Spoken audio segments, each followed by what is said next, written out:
to give Thiago Silva a rest, and I kind of understand that to a certain extent. He could have played Azpilicueta at right back. He could have played Cucurella instead of playing Kids. He could have played Chalobah at centre back.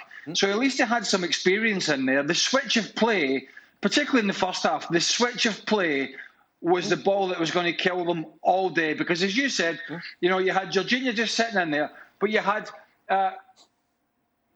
Kovacic and you had Gallagher, who didn't know if they had to be narrow in midfield or running out to the fullbacks.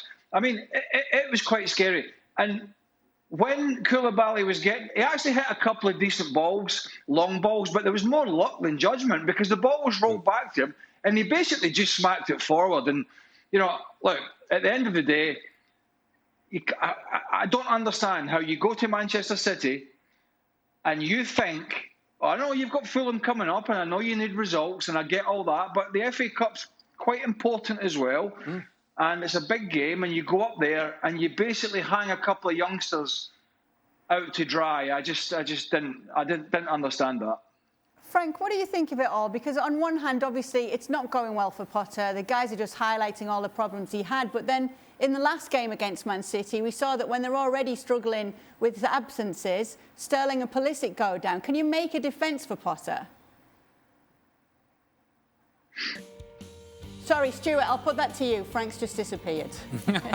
Yeah, there is a slight excuse, but he has got lots of injuries, and that's not good. Reece James is a great wing-back, and we know he's a top-class player. They'd like to have Chilwell back in the side. You'd like Conte to be playing.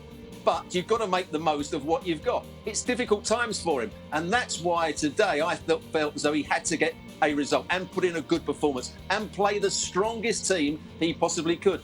And I don't think he played the strongest team, and he got the tactics wrong as well. And if you do that, you're going to struggle, particularly against a team like Manchester City. And there probably wasn't enough fight. I looked at the body language of the players, and sometimes it looks as though they're not trying, but they're looking across thinking, the shape of the team's all wrong. We're not quite sure what we should be doing. So I'm not going to go and close down because I'm going to be played around too easily. So he has to take a lot of blame for this performance. Thank you very much for watching ESPN FC on YouTube. For more highlights, analysis and exclusive content, be sure to subscribe.